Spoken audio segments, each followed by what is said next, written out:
parler cette semaine sur la thématique de la sainteté. Ce thème est tellement bienvenu de temps en temps. Je me suis réjoui d'avoir entendu cette semaine de plusieurs d'entre vous combien vous avez été reconnaissants qu'on ait abordé ce thème. Car ce thème, comme il a été aussi dit cette semaine, peut être peut faire peur, peut être repoussant, peut être un thème qu'on essaie d'éviter, pas trop s'y frotter dans la Bible. On préfère entendre parler de choses qui nous font du bien,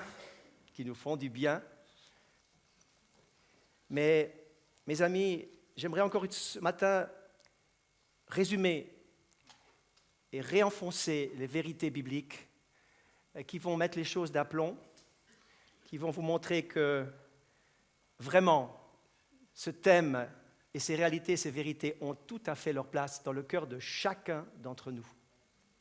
Et même si vous n'avez pas été là, vous allez être entraînés, je l'espère, dans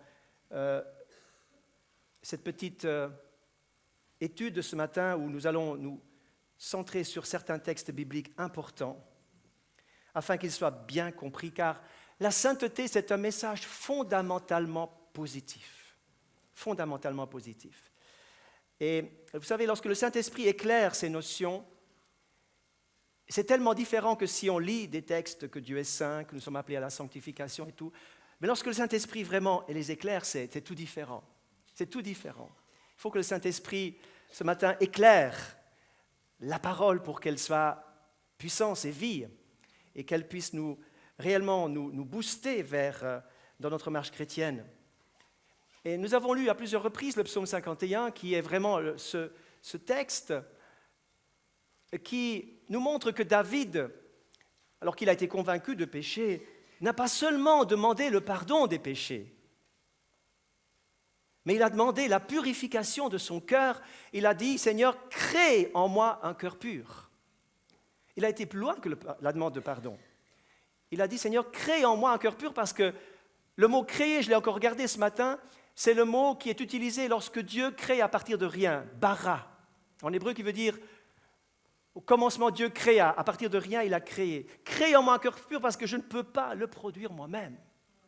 Crée en moi un cœur pur, fais-le Seigneur. Et il va dire, Seigneur, lave-moi, purifie-moi. À plusieurs reprises, lorsque vous lisez le texte, je crois que c'est 6 ou 7 fois, il dit les mêmes mots. Et il aborde cette purification toujours en disant, Seigneur, il faut que ça rentre en moi et que mon cœur soit transformé et que mon cœur devienne vraiment pur comme tu le veux. La sainteté trouve son origine en Dieu. Ça, c'est la première chose que j'aimerais ressouligner ce matin. Dieu est saint par nature. Dieu est saint. Vous ne pouvez pas uniquement prendre le Dieu d'amour, le Dieu de compassion, le Dieu qui est toujours avec nous, et puis aimer moins sa sainteté, sa justice et son jugement, et toutes ces choses-là. Si vous voulez aimer Dieu, vous devez l'aimer au complet, tout entier. Il faut aimer autant sa sainteté que son amour, autant sa justice que sa bonté et sa compassion pour nous. Dieu est saint, il n'aura jamais besoin de se sanctifier. Tout en lui est pur, parfait, gloire et sainteté totale, tout est éclat. Il habite une lumière inaccessible, dira l'apôtre Paul, que nul homme n'a vu ni ne peut voir, à qui appartiennent l'honneur, la puissance éternelle. Dieu est saint et c'est une réalité établie.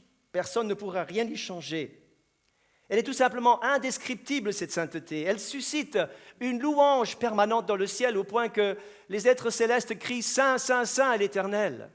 Est-ce qu'ils le disent au Père, au Fils, au Saint-Esprit? Je ne sais pas, mais en tout cas, ils le disent sans arrêt, jour et nuit. Enfin, je ne sais pas s'il y a encore un jour et nuit au ciel, mais il y a cette permanence de la sainteté qui est soulignée, qui fait l'objet de l'adoration céleste.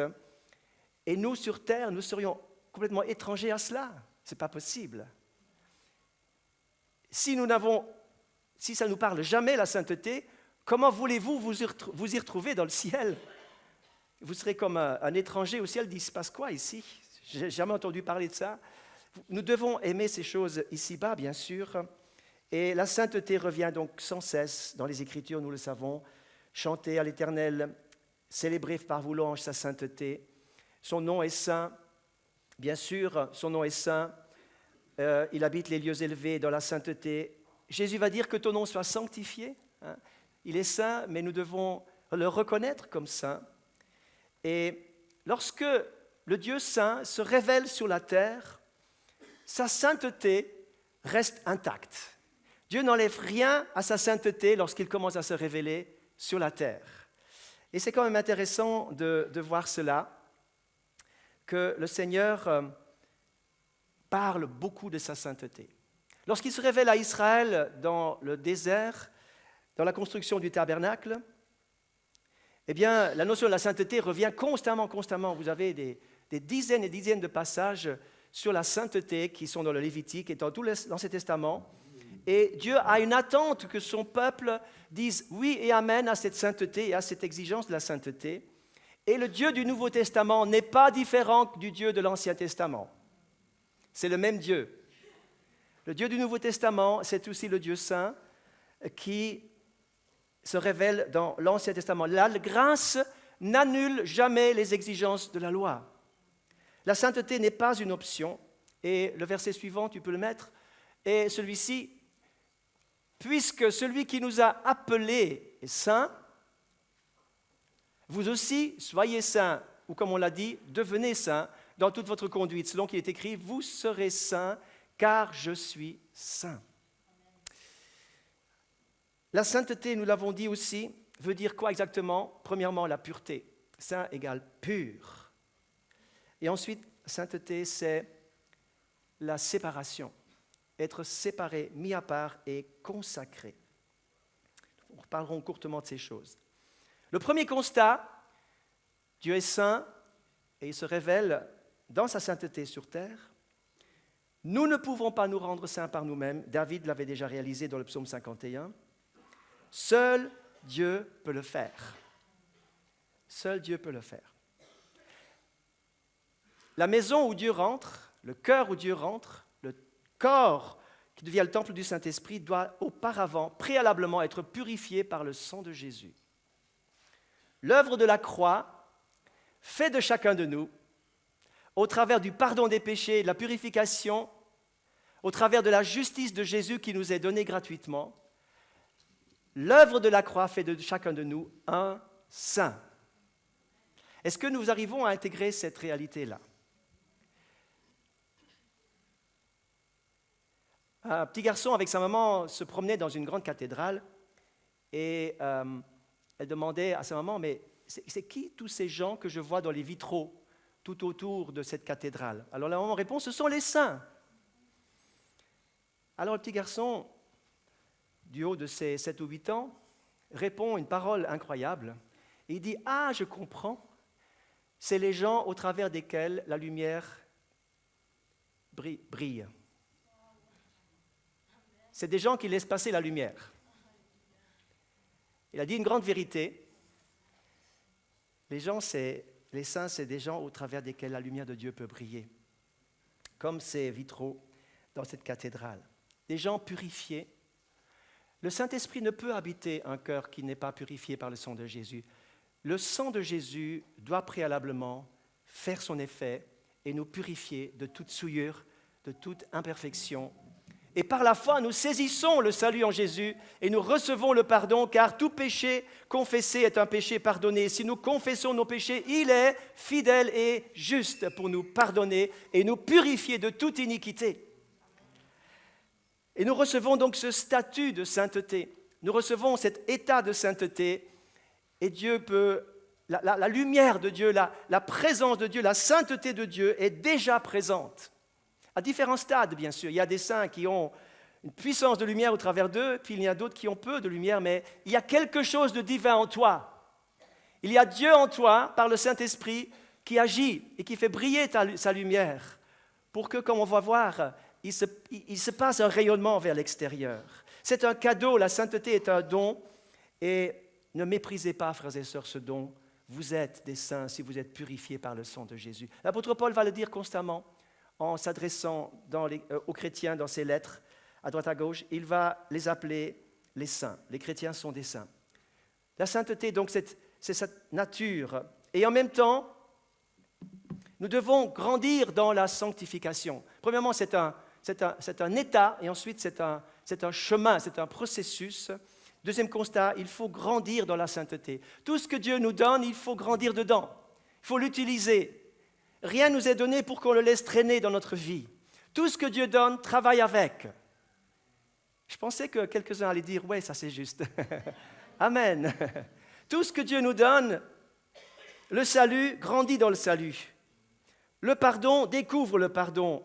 Les dons spirituels, utilise-les, fais-les grandir. La foi, fais-la grandir. L'amour, grandit dans l'amour. La grâce, découvre-la. La parole, découvre encore. Grandissons dans tout ce que nous recevons. Ne laissons rien traîner dans notre vie et le laisser comme ça, parce que ça ne produira rien du tout.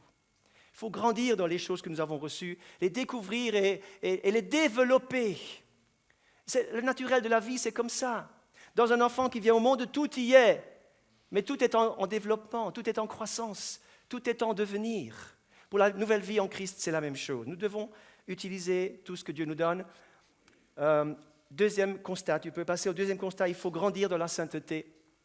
Et le verset est le suivant, revenir au verset, que le Dieu de paix vous sanctifie lui-même tout entier, car en fait, comme je l'ai dit, c'est lui qui le fera, c'est lui qui nous sanctifie. C'est lui qui nous sanctifie et Jésus a dit également que Paul dit dans Éphésiens 5, Christ a aimé l'Église et s'est livré pour elle afin de la sanctifier. Donc le Seigneur, son travail, c'est de nous conduire à la sanctification. C'est lui qui va agir de la sorte que nous puissions nous sanctifier, que nous soyons carrément parfois obligés de nous sanctifier si nous voulons aller plus loin. Si tu veux faire un pas de plus, si tu veux voir la gloire de Dieu, si tu veux voir la puissance de Dieu, les miracles de Dieu, Dieu te dit, ok, mais il faut que tu te sanctifies davantage. Il y a quelque chose à payer, il y a un prix à payer. Il y a un oui de plus à dire. Il y a une connexion à la volonté de Dieu en plus à faire.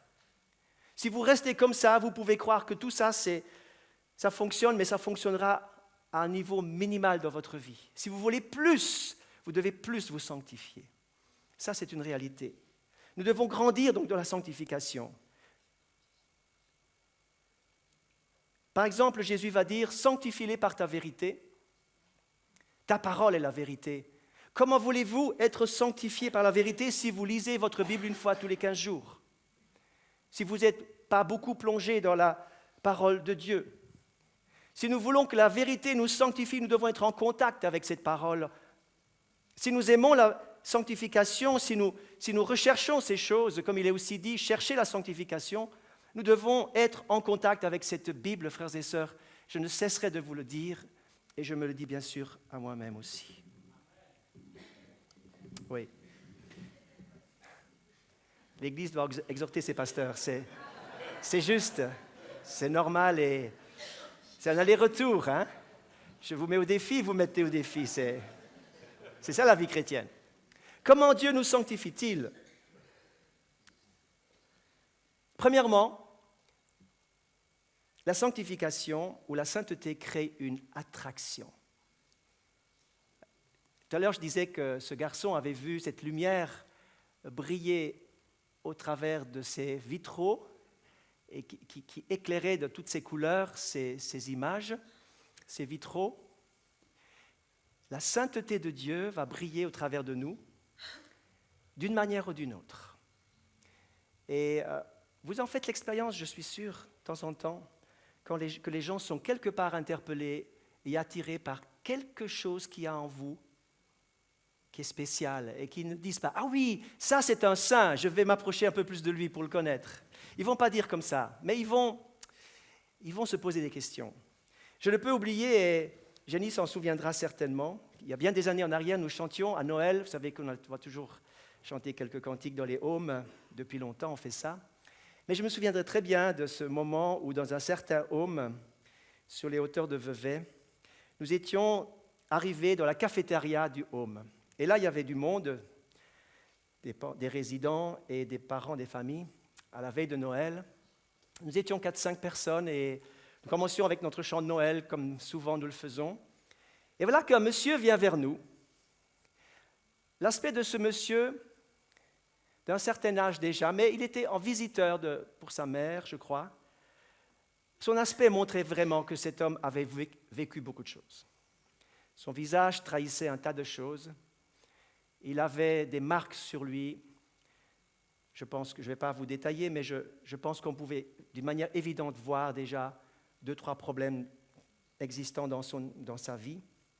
Et il est venu vers nous et il nous a dit « Chantez-moi blanc plus blanc que neige ». Et puis dans notre équipe, on ne connaissait pas ce chant, mais Jenny et moi, on le connaît. Alors on l'a chanté en duo. Cet homme s'est effondré en pleurs.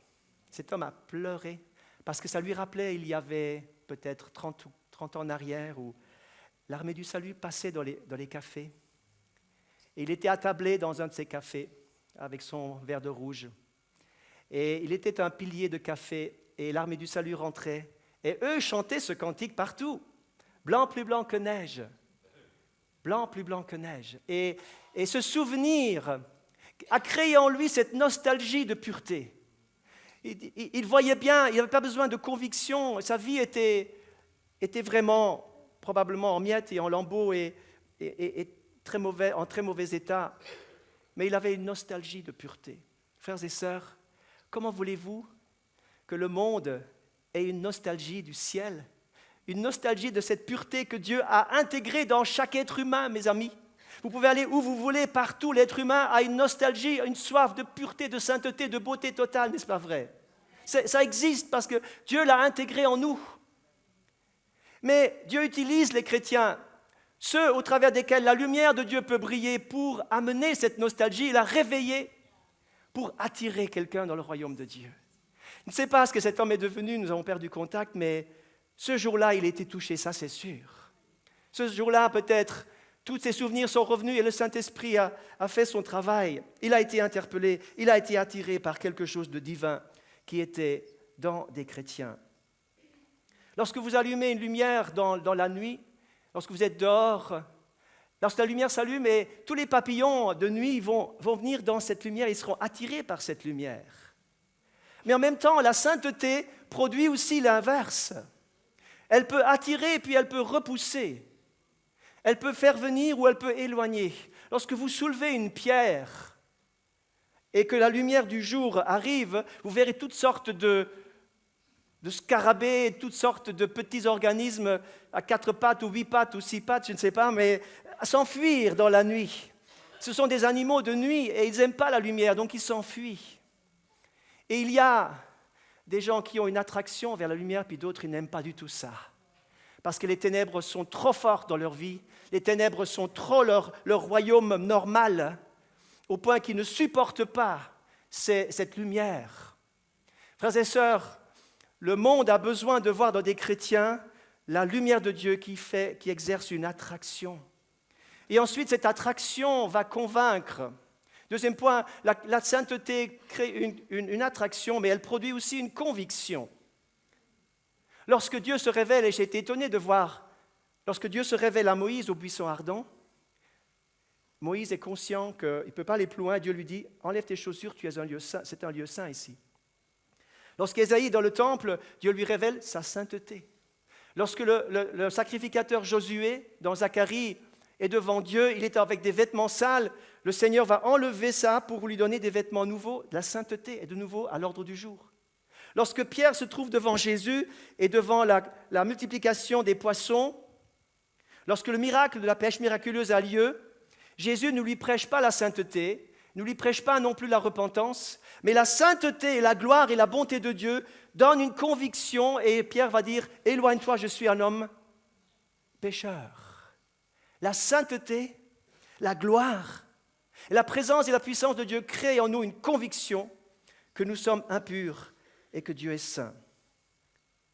Dans ta grande miséricorde, efface mes transgressions, lave-moi complètement, purifie-moi de mon péché, efface mes iniquités. Ô Dieu, crée en moi un cœur pur. Nous avons parlé également de ce que, lors des réveils dans le livre des rois, sous Ézéchias et d'autres rois, Josias et Josaphat, La première chose qui se passe, c'est une purification de la maison de Dieu. Et dans 2 Chroniques 29, vous lirez que, nous avons médité courtement ce texte, les Lévites devaient aller jusque dans l'intérieur du sanctuaire pour mettre dehors, pour transporter. Ils étaient probablement une chaîne humaine et le premier allait prendre des affaires et il le transmettait au suivant qui lui le prenait et l'amenait plus loin pour que ce soit jeté jusque dans le cédron, jusque là où on brûlait tout le débarras et toutes les affaires impures. Mettre dehors parce que je suis convaincu que quelque chose en moi doit être évacué, mis dehors. La sainteté produit une conviction. Frères et sœurs, si vous n'êtes jamais convaincus qu'il y a quelque chose à changer, il y a un problème. Et la parole de Dieu nous exhorte, et le verset suivant, je pense, va nous le rappeler, que plus nous approchons la fin des temps, plus ce désir et ce besoin de sainteté est souligné. Regardez avec moi 2 Pierre, chapitre 3, verset 11. Je ne sais pas si le verset est dessus. 2 Pierre, chapitre 3, verset 11. Puisque toutes ces choses doivent se dissoudre, qu'elles ne doivent pas être la sainteté de votre conduite et de votre piété. 2 Pierre 3, 11. Lorsque le Seigneur parle de la fin des temps, il dit il y a une sainteté qui doit être mise à niveau, à la hauteur. La sainteté, ce n'est pas le parent pauvre de l'Église de la fin des temps, mes amis. La sainteté, c'est le message que nous portons en nous. La sainteté, c'est une demande expresse et urgente du Seigneur, car la fin des temps, nous y sommes. Nous y sommes. Si vous n'êtes pas convaincus, je pense qu'il faut ouvrir et la Bible et les nouvelles du jour en même temps. La sainteté donc produit une conviction. Tu peux mettre plus loin l'image suivante. La sainteté conduit à un but glorieux. Alléluia. Le but de la sainteté et de la sanctification, c'est que notre destinée à tous, c'est la plus belle destinée qui existe. Il n'y a rien de plus beau que ce qui vous attend. Vous ne pouvez pas imaginer quelque chose de plus beau, de plus merveilleux que ça. Parce que non seulement vous êtes invité à un mariage cosmique, à un mariage qui se prépare, non pas seulement depuis 6 mois, 1 année, comme la plupart des mariages de ceux auxquels nous assistons, qui sont parfois préparés jusqu'aux les moindres détails, mais ce mariage se prépare depuis avant la fondation du monde. Vous imaginez qu'est-ce que ça veut dire, ça? Le mariage entre le Fils de Dieu, entre Dieu lui-même et ses élus, qui sont sanctifiés. Et non seulement nous sommes invités à un mariage, mais nous sommes la mariée. Alléluia. Non seulement nous sommes invités, mais nous sommes même la mariée. Cette vocation d'épouse nous demande de nous préparer. Et cette vocation d'épouse, frères et sœurs, mérite tous les efforts, tous les sacrifices, tous les renoncements. Mérite que l'on supporte les choses difficiles de la vie. Mérite que l'on renonce au péché pour se garder pour Dieu. Mérite que l'on accepte que parfois ça passe par des souffrances, parce que je ne veux pas brader ma sanctification. Je ne veux pas la jeter par-dessus bord et je ne veux pas souiller la robe de mariée et mon vêtement propre. Cela mérite toutes les victoires sur tous les péchés. Rater cela, mes amis, ce serait rater sa vie. Votre corps est le temple saint et on ne peut pas faire ce qu'on veut avec notre corps. L'épouse de Christ, vous lirez dans Apocalypse 19, l'épouse de Christ. Vous lirez dans le psaume 45, la préparation de l'épouse. Vous lirez dans le Cantique des Cantiques, ce poème romantique et merveilleux qui parle de ces noces également. Et la Bible qui dit « Heureux ceux qui ont part au festin des noces de l'agneau ». La finalité, vous la trouvez à la fin de votre Bible. Gardez vos yeux fixés sur la finalité de toutes choses. Si les choses terrestres nous occupent énormément et que cette finalité ne nous traverse jamais l'esprit, Il est temps ce matin de revenir à ça et de se remplir, de renouveler cette finalité de toute chose. La sainteté conduit à un but merveilleux, à un but glorieux, qui sont les noces de l'agneau. Voilà pourquoi le Seigneur se met en mouvement pour nous purifier, nous sanctifier, nous travailler. Regardez le verset de Hébreux 12, qui est le verset qui va être affiché.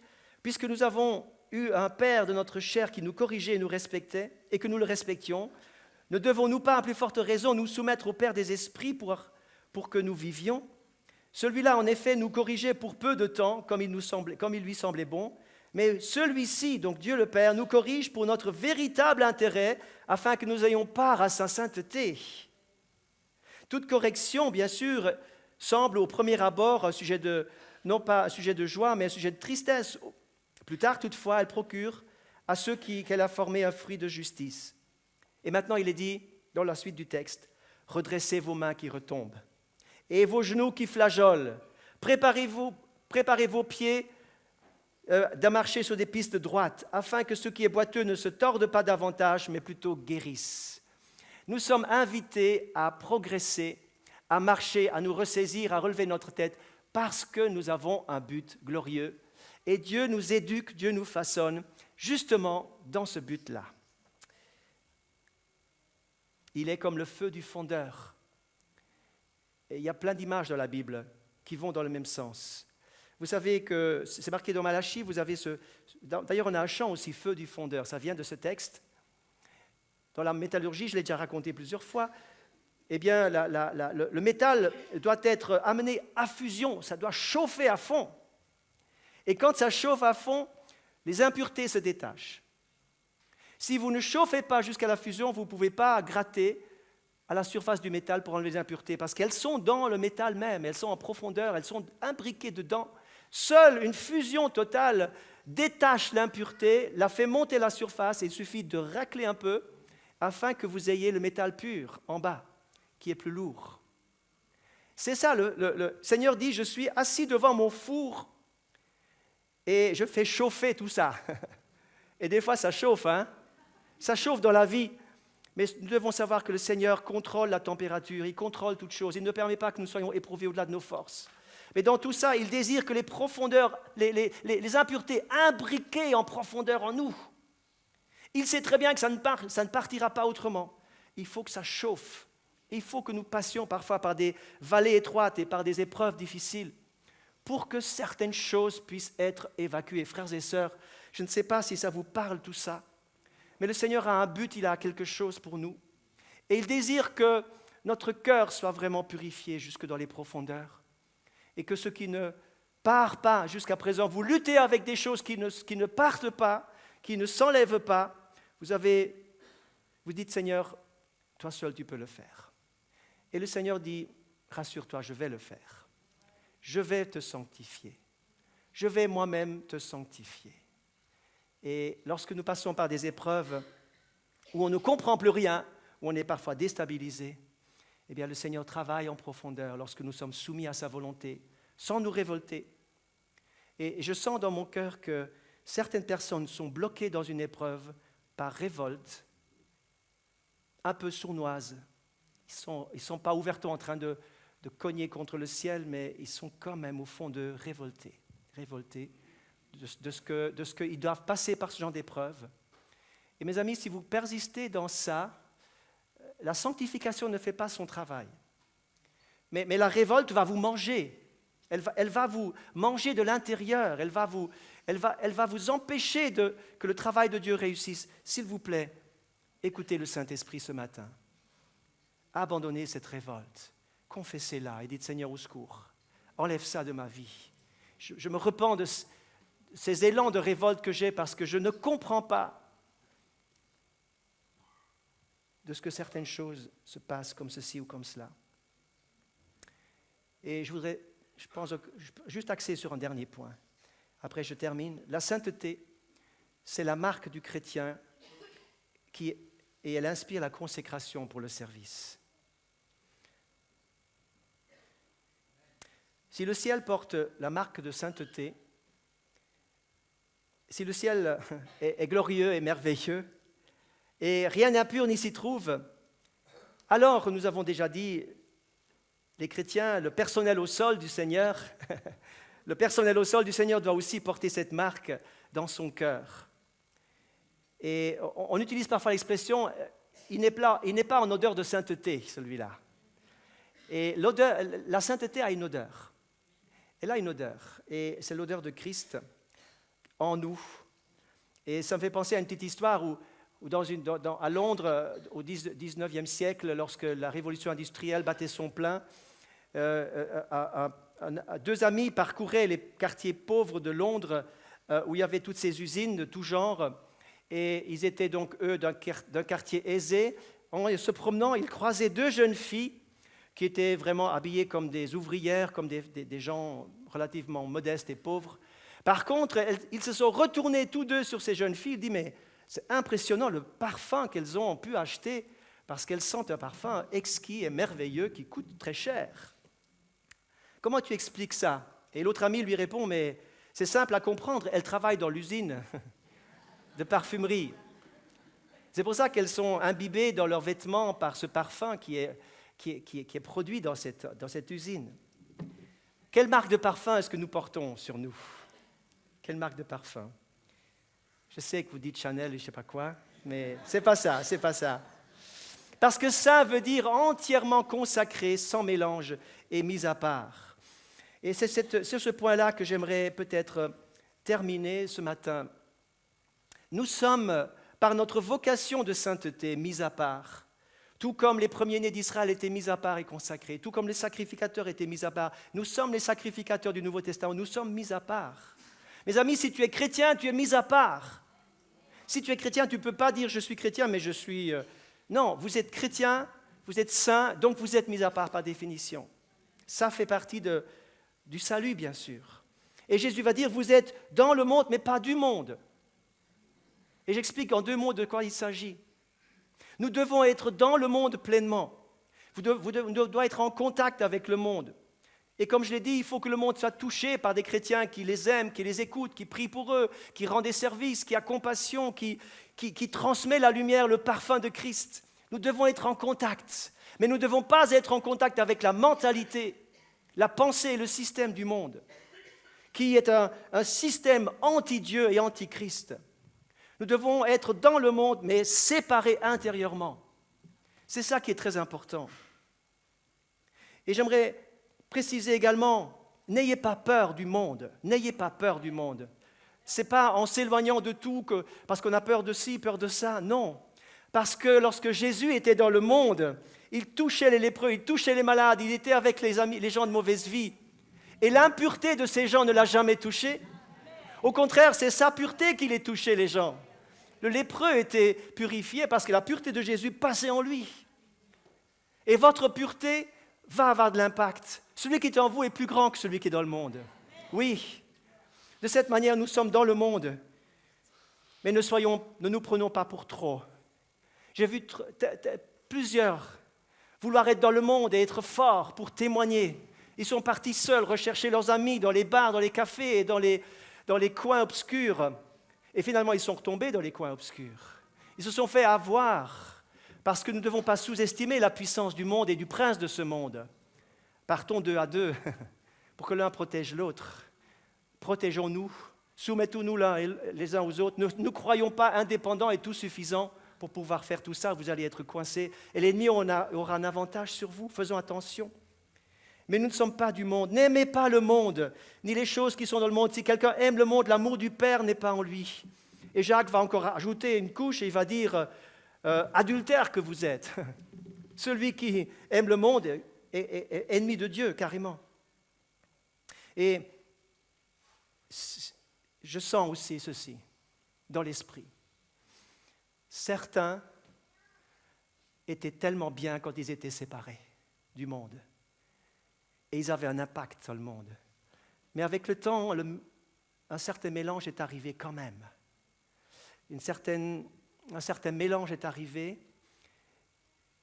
et vous n'êtes pas restés séparés.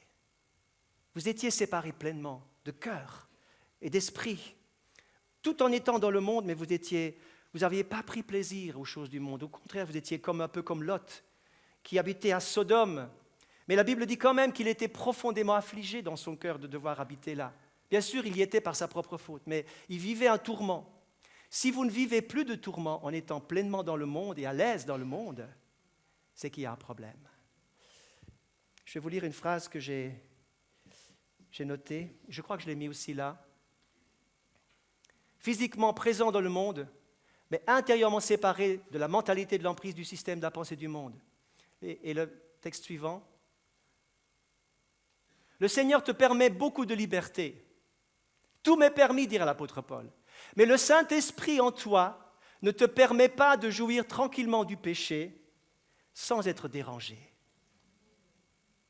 Si tu peux jouir du péché et que ça ne te fait rien, c'est qu'il y a un problème. Et j'aimerais vous interpeller là-dessus ce matin.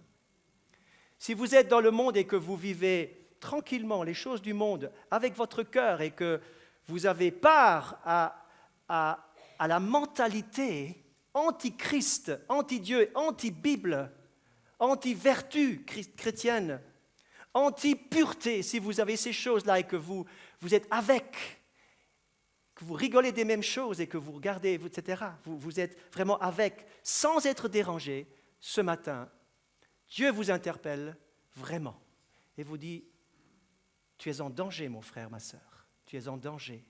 Sors de cette, redeviens séparé comme tu l'étais au départ. Il faut aimer la sainteté.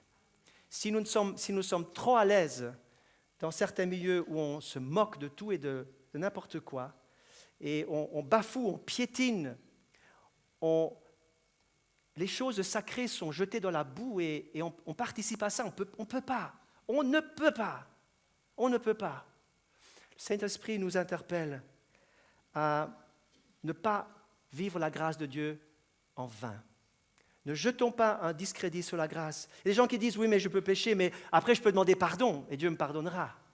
Et ces allées-venues de demander pardon, de pécher, vous savez, ça discrédite la grâce. C'est la grâce bon marché, et je m'élève la contre. Ce n'est pas juste cela. Stop à la grâce bon marché. Oui à la sanctification. Frères et sœurs, je conclus maintenant, afin que nous puissions prier quelques instants. La sainteté, c'est le dernier verset que j'aimerais mettre, demande une action. De même que vous avez livré vos membres comme esclaves à l'impureté pour arriver à l'iniquité, livrez vos membres comme esclaves à la justice pour arriver à la sainteté. Hébreux 12, 14. Cherchez la paix avec tous et la sanctification, sans laquelle personne ne verra le Seigneur. Tu peux mettre le dernier verset, il devrait être mis dessus normalement. Ouais. Livrez vos membres pour arriver à la sainteté. Recherchez la sanctification. Il y a une action à faire. Et pour qu'on puisse faire cette action, je vous invite ce matin à vous lever, afin que nous puissions répondre au Seigneur. Père Céleste, je prie maintenant que l'enseignement de ce matin puisse produire du fruit. Seigneur, que les cœurs ouverts pour lesquels nous avons prié, et nous croyons que tu le fais, Seigneur, soient visités par le Saint-Esprit ce matin.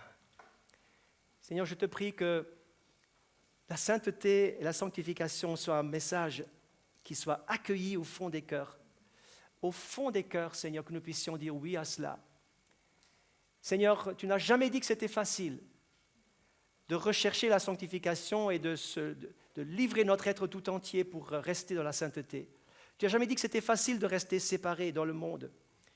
Seigneur, parfois on souffre de cela, d'être seul, isolé, d'être d'être rejeté ou d'être des sujets de moquerie. Et on préfère, Seigneur, éviter tout cela et on se mélange.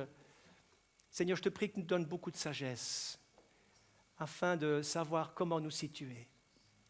Mais en tout cas, ce matin, on veut te dire, intérieurement, je veux cette pureté. Intérieurement, mon cœur doit être propre.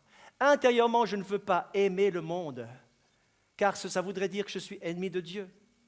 Intérieurement, Seigneur, je suis dans le monde, mais intérieurement, je suis vraiment séparé de tout cela. Je ne fais pas partie commune de tout cela. Alors, Saint-Esprit, tu vas nous aider, Seigneur. Tu vas nous aider, Seigneur Jésus. Alléluia. Et je te prie que, Seigneur, ta marque de sainteté se pose sur nous et que nous ayons une attraction. nous soyons attirants à cause de ça, que les gens soient interpellés aussi, parce que nous avons quelque chose d'indéfinissable. Cette lumière de Dieu, ce parfum de Christ, cette marque sur nous, Seigneur, quelque chose de ta gloire, quelque chose de ta présence, qui crée en eux une nostalgie, Seigneur, qui crée en eux un désir de connaître la même chose. Alléluia, Seigneur, je te remercie. Seigneur, je voudrais voir l'Église recevoir profondément ce message ce matin et que nous puissions dire oui. Abandonne ce matin toute révolte, parce que le Père veut te sanctifier dans un certain domaine et tu as réagi en restant bloqué. Et abandonne ce blocage et cette révolte ce matin dans le nom de Jésus. Dis oui à la sanctification. Dis Seigneur, continue ton œuvre. Purifie-moi, même si ça doit passer par le four qui chauffe, Seigneur. Je veux être purifié en profondeur, car je fais partie de l'épouse de Christ. Seigneur, le meilleur m'attend, ma destinée est merveilleuse et je ne veux pas la perdre de vue. Imaginez ces noces de l'agneau, combien elles seront glorieuses et merveilleuses. Les anges sont occupés à préparer tout ça maintenant. Et beaucoup de saints et de chrétiens décédés nous précèdent déjà dans cette préparation. Et nous allons faire partie de cette grande fête des noces de l'agneau. Et même pour cela, nos vêtements doivent être purs. Nous devons nous préparer. L'épouse s'est préparée pour être une épouse sans tache ni ride. Et le Seigneur lui-même nous sanctifiera. Alléluia. Si vous dites oui à cela, vous pouvez, comme signe aussi, lever vos mains en disant « Seigneur, je dis oui à ça ce matin. Je veux ça, Seigneur, ce matin. Je veux toute ta parole. Je veux connaître le Dieu de sainteté. Je veux sanctifier son nom. Je veux aimer sa sainteté. Je veux aimer ses principes dans toute la parole. Je ne veux pas être choqué ou passer les pages de la Bible qui parlent de la sainteté. Je veux tout ça, Seigneur. Je dis oui à ça. Je le désire de tout mon cœur. Merci, Seigneur. Grave ces vérités merveilleuses au fond de nos cœurs, dans le nom de Jésus. Alléluia. Élevons tous la voix ensemble. Seigneur, merci pour l'œuvre du Saint-Esprit. Le Saint-Esprit en nous crée la pureté. Fais de nous un temple saint dans le Seigneur. Merci, Jésus. Aide chaque personne qui lutte avec le péché. Seigneur, donne la victoire par la croix, la purification. Crée en nous un cœur pur, Seigneur. Gloire à ton nom, Jésus. Louange à toi. Merci, Seigneur. Tu es bon et fidèle. Nous t'adorons, Seigneur. Alléluia. Alléluia.